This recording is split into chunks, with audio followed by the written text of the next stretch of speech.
As 2020 began, Australia was already in the middle of one of the worst bushfire seasons we'd ever seen.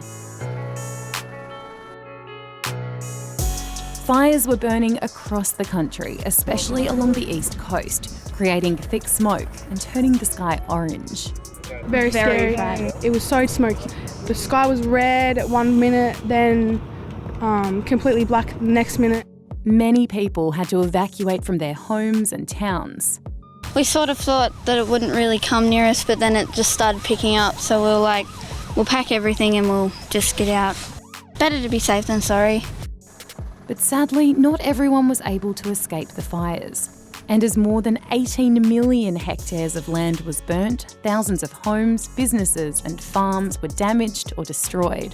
My home burnt down, and we think one of our cats, Millie, is in there. Half of the island basically got burnt. It got 85% of the farm ended up getting, and that was really scary. Australia's wildlife took a serious hit too. Unfortunately, we estimate we've lost about 80% of those koalas. We're probably looking at 1 billion mammals, birds and reptiles that have been affected by the fires. But as news of the fires spread, people in Australia and beyond reached out to help. We have anywhere from 10 to 15 Army personnel here every day, and even our vets, we have Army vets working here. In 2 days we collected crazy amounts of food and we're here to get it to people who need it. Remember that time that you guys raised $16.5 million in a day and a half? I do. Unbelievable. I'm bumping it up. I'm going to bump it up to 20 million. I think they just really deserve something like this to lift some spirits and just let them know they're appreciated. You enjoy the rest of the night, right?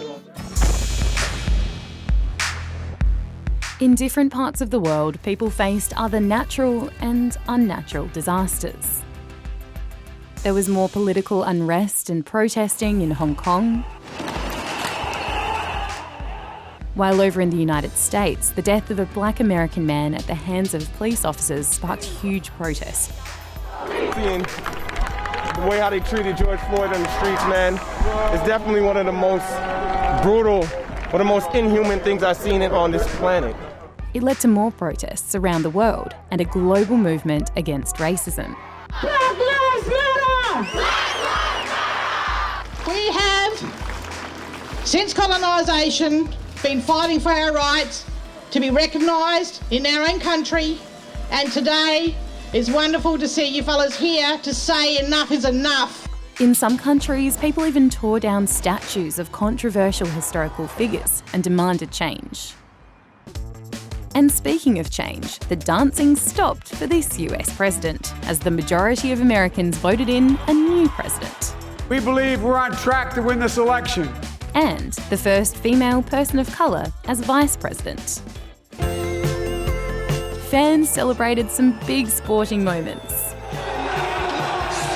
Chiefs are Super Bowl champions here in Miami.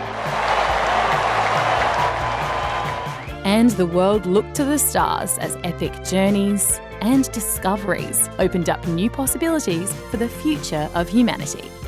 Finding water ice on the moon could be one of the most important discoveries of the space age. Maybe one more time. It's just so cool.